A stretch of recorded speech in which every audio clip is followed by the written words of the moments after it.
புரட்சித் தலைவர் எம்ஜிஆர் அவர்கள் பிராமணர்களுக்கு ஆதரவா இருந்தாரு, பிராமணிய கண்ணோட்டத்தோடு செயல்பட்டார் என்கிற அந்த குற்றச்சாட்டு இருக்குல்ல, இது எந்த அளவிற்கு அபத்தமானதுங்கிறதுக்கு ஒரு மிகப்பெரிய உதாரணமே, காலம் காலமாக உயர்ந்த சமுதாயம், ஃபார்வர்ட் கம்யூனிட்டியா, பிசியா இருந்த பலருமே கர்ணம், நாட்டாம, கணக்கு பிள்ளை, மணியக்காரர் என்று இருந்த அந்த பாரம்பரியத்தை ஒழித்து, சாதாரண சாமானிய ஏழை எளிய மக்களும் குறிப்பாக தலித் மக்கள் கிராம நிர்வாக அலுவலராக வர வேண்டும் என்று ஒரு அரசாணையை பிறப்பித்து இந்தியாவிலே மிகப்பெரிய சாதனையை படைத்தவர்.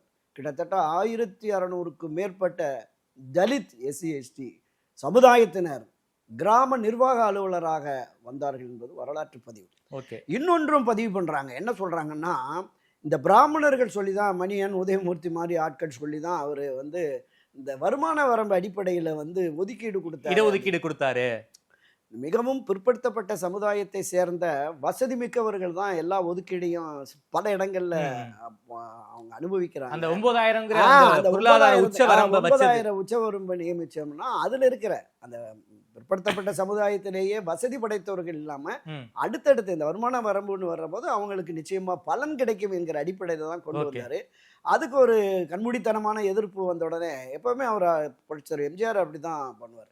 ஒரு முடிவை எடுக்கிறாரு, அதற்கு ஆட்சேபம் வருகிற போது மக்களுடைய கருத்துக்கு மதிப்பளித்து வாங்குறாரு. உடனே பெண் வாங்கிட்டாரு, அது அந்த மாதிரி இருக்கு.